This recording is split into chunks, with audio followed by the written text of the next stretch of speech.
Hello દોસ્તો, હવે આપણે જોઈએ કે ભાઈ ડિપ્લોમા એડમિશન 2024ની અંદર C2D માટે નવું ફોર્મ જે છે ભરવાનું ચાલુ થઈ ગયેલ છે, એટલે કે નવું રજિસ્ટ્રેશન જે છે ચાલુ થયું છે. તો જેમને ધારો કે આઈટીઆઈ જે છે આગળ પાસ કરેલું હોય અથવા તો જે ટીઈબી જે છે એમનું રિઝલ્ટ હવે આવેલું છે, તો એ લોકો આની અંદર ફોર્મ જે છે ફિલઅપ કરી શકે છે નવું ફોર્મ. ઘણા બધાને પ્રોબ્લેમ હશે કે જે લોકો ધારો કે આ વર્ષે આઈટીઆઈ જે છે પાસ કરવાના છે, એમને હજુ એક્ઝામ જે છે બાકી છે હજુ, તો એમનું હજુ એક્ઝામ લેવડાશે, એનું રિઝલ્ટ આવશે, ત્યાં સુધી આ પ્રોસેસ જે છે પતી જશે. એટલા માટે એ લોકો જે છે આની અંદર એલિજિબલ રહેશે નહીં, કેમ કે આના પછી હવે કોઈ પણ ચાન્સ જે છે આવશે નહીં તમને ફોર્મ ભરવા માટે. એટલે એ લોકો જે છે આ વર્ષે એડમિશન નહીં લઈ શકે, એમને જે છે આવતા વર્ષે જ એડમિશન લેવું પડશે. બરાબર છે. તો જે લોકોએ આઈટીઆઈ જે છે આગળ પાસ કરેલી છે, તો એ લોકો આની અંદર ફોર્મ ભરી શકે છે. તો તમને અહીંયા જે છે અહીંયા એની ડિટેલ્સ આપી છે કે ભાઈ જે વર્ષ 2024ની પ્રવેશ પ્રક્રિયાના ભાગરૂપે પ્રમાણપત્ર ધારકોને ડિપ્લોમા બીજા વર્ષની અંદર, એટલે કે સીધું સેકન્ડ યરમાં અને C2D આપણે કહેવાય, તો એનો 2 ઓનલાઈન રાઉન્ડ તારીખ જે છે 27ના રોજ પૂર્ણ થયા હતા. અને હવે એના પછી 2 ઓનલાઈન રાઉન્ડ પૂર્ણ થયા બાદ ગવર્મેન્ટ અને GIA એટલે કે ગ્રાન્ટ ઇન એડ કોલેજ, બરાબર છે, એટલે ગવર્મેન્ટ અને ગ્રાન્ટ ઇન એડ કોલેજ માટે પ્રોસેસ રહેશે. જેમને ધારો કે પ્રાઇવેટ કોલેજમાં એડમિશન લેવું છે, એ લોકો સીધો પ્રાઇવેટ કોલેજનો કોન્ટેક્ટ કરે, ત્યાં ઓફલાઈન જાય તો તમને ત્યાંથી જ એડમિશન મળી જશે. એમને આ બધી પ્રોસેસ જે છે કરવાની જરૂર નથી, બરાબર. તો ગવર્મેન્ટ અને GIA સંસ્થાઓ ખાતે હાલની જે સ્થિતિ ઉપલબ્ધ ખાલી બેઠકોની વિગતો જે છે નીચે મુજબ છે. એટલે કે જે ગવર્મેન્ટ કોલેજ જે 31 કોલેજ છે એની અંદર જે છે 7060 સીટો જે છે ખાલી છે, અને જે ગ્રાન્ટ ઇન એડ જે 5 એવી કોલેજ છે એની અંદર 183 સીટો ખાલી છે. તો આ સીટો ઉપર જે છે નવું રજિસ્ટ્રેશન તમે કરી શકશો. રજિસ્ટ્રેશન તમારું ફોર્મ જે છે એક જ ભરવાનું છે, અને એમાંથી જ તમારે જે છે ચોઇસ ફિલિંગ જે છે અલગ અલગ કોલેજની કરવાની છે, બરાબર.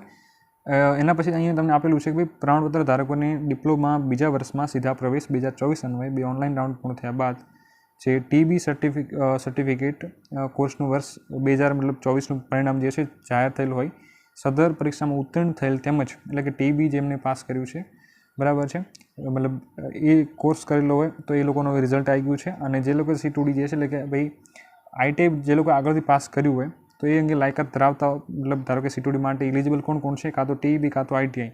તો આઈટીઆઈ તમે આગળ પાસ કરેલું હશે તો જ તમે એલિજિબલ છો, કેમ કે આ વર્ષે આઈટીઆઈનું રિઝલ્ટ હજુ પરીક્ષા બાકી છે, એમનું રિઝલ્ટ આવશે ત્યાં સુધી આ પ્રોસેસ બંધ થઈ જશે, એટલે એ લોકો એલિજિબલ રહેશે નહીં. તો આગળ જેમને પાસ કર્યું છે એ લોકો જ આની અંદર એલિજિબલ રહેશે. તો જે પ્રવેશ અંગે લાયકાત ધરાવતા પ્રવેશ ઈચ્છુક ઉમેદવારોના બહોળા શૈક્ષણિક હિતમાં ગવર્મેન્ટ અને ગ્રાન્ટ ઇન એડ સંસ્થાઓની ઉપલબ્ધ ખાલી બેઠકો પર પ્રવેશ માટે અંતિમ તક જે છે આની અંદર આપવામાં આવે છે.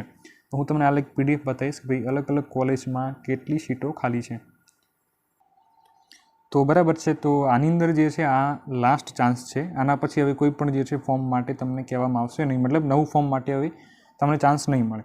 અહીંયા તમે જુઓ કે ભાઈ આ રાઉન્ડની અંદર તારીખ 22/8થી લઈને 27/8 સુધીમાં ફક્ત નવા રજિસ્ટ્રેશન કરાવેલ લાયકી ઉમેદવારોએ નવી ચોઇસ ફિલિંગ જે છે એટલે કે સંસ્થાની પસંદગી કરીને તમારે આગળની પ્રોસેસ જે છે એની અંદર ભાગ લેવાનો રહેશે. તો આની અંદર જે લોકો ફોર્મ ભરશે એમને જે છે ચોઇસ ફિલિંગ કરવાનું રહેશે. ક્યારે? 2 તારીખના રોજ એમને છે 2/9, બરાબર. તો હવે આની અંદર એક બીજો પણ સવાલ આની અંદર થશે કે ભાઈ જે લોકો ધારો કે આગળથી ફોર્મ ભરેલ છે એ લોકો આની અંદર એટલે કે રાઉન્ડ 3 આ જે છે એની અંદર એપ્લાય કરી શકશે કે નહીં કરી શકે. તો આની અંદર આપણે જે છે ફક્ત નવા રજિસ્ટ્રેશન કરાવેલ કરશે એમના માટે જે ચોઇસ ફિલિંગનું કીધું છે. આપણે એવું નથી કહી શકતા કે ભાઈ જેમને જૂનું ફોર્મ ભરેલ છે એમને અહીંયા ચાન્સ મળશે કે નહીં મળે, એવું આપણે ફિક્સ કહી શકતા નથી. પરંતુ એના માટે આપણે શું કરીશું, તો જ્યારે પણ 2 તારીખ આવશે ત્યારે આમને જે છે ચોઇસ ફિલિંગ કરવાનો ઓપ્શન આવશે, જે લોકો નવું ફોર્મ ભરશે એમને. તો આપણે જ્યારે જેને જૂનું ફોર્મ ભરેલ છે તો એમને પણ જે છે 2 તારીખના રોજ વેબસાઇટની અંદર લોગિન કરીને ચેક કરી લેવાનું. જો એમને રાઉન્ડ 3 માટેનો ઓપ્શન આવે છે એપ્લાય કરવાનું, તો એમને પણ એપ્લાય કરીને ચોઇસ ફિલિંગ કરી દેવાની, બરાબર. જો નથી આવતો તો પછી જે લોકો નવું ફોર્મ ભરશે એમને જ એ લોકો એલિજિબલ રહેશે, બાકી જૂનું ફોર્મ જે છે ભરેલ એ લોકો એલિજિબલ રહેશે નહીં, બરાબર. પરંતુ જો તમારે ઓપ્શન આવશે તો હું આપણે અલગથી તમને એક દિવસે વિડીયો બનાવીને તમને હું સમજાવીશ કે ભાઈ જેમને જૂનું ફોર્મ ભરેલ છે એ લોકો પણ રાઉન્ડ 3ની અંદર એપ્લાય કરી શકશે કે નહીં કરી શકે. આમાં ખાલી હાલ ફક્ત નવા રજિસ્ટ્રેશન કીધું છે એટલે આપણને એવો ડાઉટ થાય કે ભાઈ જે લોકો નવું ફોર્મ ભરશે એ લોકો જ આની અંદર એલિજિબલ રહેશે. પરંતુ જ્યારે 2 તારીખ આવશે ત્યારે જ ખબર પડશે કે ભાઈ તમે જૂનું ફોર્મ ભરેલ છે એ લોકો એલિજિબલ છે કે નથી. તો હાલ પૂરતું જે છે આપણે જે નવા ફોર્મ જે છે એના માટે જે છે અહીંયા કીધું છે ભાઈ નવા રજિસ્ટ્રેશન કરાવેલ લાયકી ઉમેદવારોએ નવી ચોઇસ ફિલિંગ જે છે કરવાની રહેશે. પરંતુ જે લોકોએ આગળથી ફોર્મ ભર્યું છે તો એ લોકોને આપણે જે છે 2 તારીખના રોજ ખબર પડશે. હવે આની આપણી તારીખ આપેલી છે એ જોઈએ. તો અહીંયા તમને જે છે એની બધી તમને તારીખ જે છે આપવામાં આવેલી છે. તો પહેલાં અહીંયા તમને એની જે ફોર્મ ભરવાની તારીખ આપેલી છે કે ભાઈ ઓનલાઈન રજિસ્ટ્રેશનની કાર્યવાહી તો એ તમે 22થી લઈ એટલે કે આજથી લઈને તમે 27 ઓગસ્ટ સુધીની અંદર 27/8 સુધીમાં તમે ફોર્મ ભરી શકશો. એના પછી તમે જે છે ફોર્મ ભરી શકશો નહીં. હવે ઘણા બધા નહીં હશે કે ભાઈ આની અંદર મારે ફોર્મ જે છે એ ક્યાં ભરવાનું છે, કઈ વેબસાઇટમાં ભરવાનું છે, કઈ રીતનું ભરવાનું છે, કયા ડોક્યુમેન્ટ્સ જોઈશે, કેટલી ફીસ છે, ઘણા બધા તમારા મનમાં ડાઉટ હશે. તો જો ફોર્મ ભરવા માટેનો આપણે ઓલરેડી એનો વિડીયો જે છે બનાવેલો છે, ભાઈ કઈ વેબસાઇટમાં ફોર્મ ભરવું, કઈ રીતનું ફોર્મ ભરવું, કયા ડોક્યુમેન્ટ જોઈશે અને કેટલી ફીસ છે, બધું તમને એ વિડીયોમાં મેં સમજાવેલું છે. એ વિડીયોની લિંક તમને આ વિડીયોની અંદર જ ડિસ્ક્રિપ્શન બોક્સમાં અથવા તમે જે છે અહીંયા આઈ બટન ઉપર ક્લિક કરશો તો તમને ત્યાં પણ એની લિંક જે છે મળી જશે. અથવા તમે ડિસ્ક્રિપ્શનની અંદર જઈને પણ તમે વિડીયો જોઈ શકો છો. તો તમે ચેનલ પર ચેનલની અંદર વિઝિટ કરીને ત્યાં પણ તમને વિડીયો મળી જશે કોઈ ફોર્મ જે છે કઈ રીતનું ભરવું. બરાબર. તો એ તમારે જે છે 27 પહેલાં ફોર્મ ભરી દેવાનું છે. ફોર્મ ભર્યા પછી તમારું જે છે મેરિટ આવશે. તો એ મેરિટ ક્યારે આવશે? તો મેરિટ તમારું 2 તારીખના રોજ આવશે. બરાબર. તો 2જી તારીખે તમારું મેરિટ આવી જશે, એટલે કે એમાં તમારો રેન્ક આવશે. બરાબર છે. અને એની અંદર જે છે આમાં ખાસ તમારે જે છે એ આઈટીઆઈના માર્ક્સ પરથી તમારું જે રેન્ક બનશે. તો એમાં આઈટીઆઈના માર્ક્સ કઈ રીતના એન્ટર કરવા ફોર્મની અંદર એ પણ મેં જે છે ફોર્મના પ્રોસેસ જે છે એમાં મેં સમજાયેલું છે. તો એના માટે પણ એક અલગ વિડીયો છે ભાઈ તમારા જે આઈટીઆઈના માર્ક્સ અથવા તો જે ટીવીના માર્ક્સ છે કઈ રીતના એન્ટર કરવાના હોય છે એની અંદર. તો એ પણ મેં એ વિડીયોમાં સમજાયેલું છે. એટલે વિડીયો ખાસ જોઈ લેવાનો, કોઈ ફોર્મ કઈ રીતનું ભરવાનું છે અને એની અંદર માર્ક્સ કઈ રીતના એન્ટર કરવાના છે. પછી તમારું જે મેરિટ આવશે 2/9ના રોજ, એના પછી તમારું જે છે એની અંદર જે છે મેરિટ આવી ગયા પછી એના જ દિવસે તમારી જે છે ઓનલાઈન પસંદગી એટલે કે ઓનલાઈન તમારે કોલેજ સિલેક્ટ કરવાની રહેશે. એમાં મતલબ ચોઇસ ફિલિંગ કરવાની રહેશે. ચોઇસ ફિલિંગ શું છે? જ્યારે પણ પ્રોસેસ આવશે ત્યારે હું તમને સમજાવીશ. અને બધી આ જે પ્રોસેસ છે એના ઓલરેડી વિડીયો જે છે મતલબ ચોઇસ ફિલિંગ શું હોય છે ને એના વિડીયો આપણે ચેનલ પર ઉપલબ્ધ છે, તમે જોઈ પણ શકો છો. અને જ્યારે આ આવશે ત્યારે પણ હું તમને સમજાવીશ કે તમારે કઈ રીતે ચોઇસ ફિલિંગ કરવાની છે. તો એટલે કે તમારે મતલબ સિમ્પલ જે છે કોલેજ એડ કરવાની છે કે ભાઈ મારે આ કોલેજમાં એડમિશન જોઈએ છે એમ કરીને. તો એ તમારું 2/9થી 4/9 સુધીમાં ચાલશે. એના પછી તમે જે પણ ચોઇસ ફિલિંગ કરશો અને તમને રિઝલ્ટ મળશે 6 તારીખના રોજ કે ભાઈ તમને એ કોલેજમાં એડમિશન મળ્યું કે નથી મળ્યું. તો તમારે શું કરવાનું? આપણે જે ખાલી સીટની જે પીડીએફ છે હું તમને બતાવીશ કે એની અંદર કેટલી સીટો ખાલી છે અને એના મુજબ તમારે વધારે એમાં કોલેજ એડ કરવાની, એટલે કોઈ પણ એક કોલેજમાં તમને એડમિશન મળે.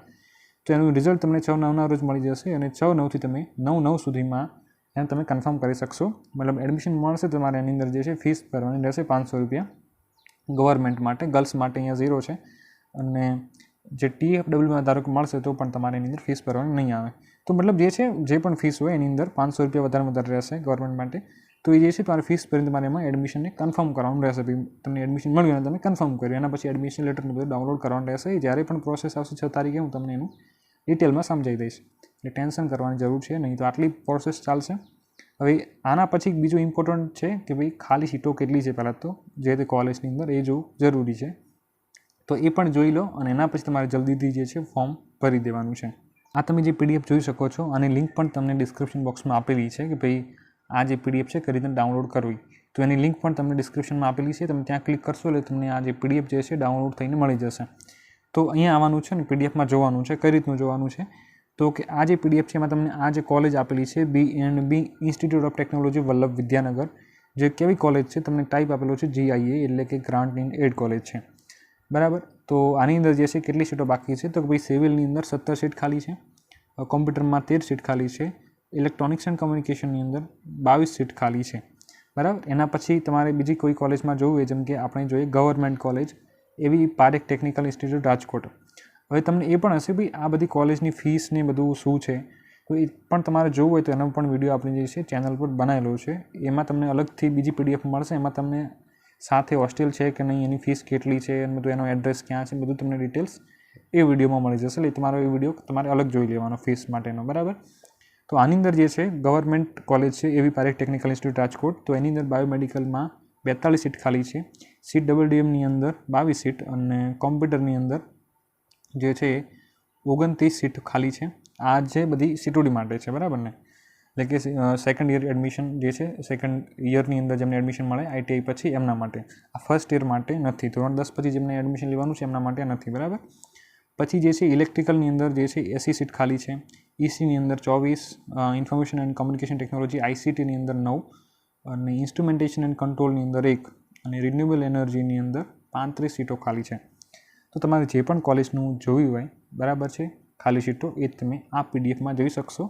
અને એની સામે તમારે જે છે પહેલાં તો સીટ જે ખાલી છે કે નથી ખાસ જોઈ લેવાનું, બરાબર છે. તો આ રીતની તમારે જે છે એ તમારે જે પણ જોવું હોય તમે આ પીડીએફમાં જે છે જોઈ શકશો, બરાબર. અને તમારે જે છે ફોર્મ ભરવાનું રહેશે.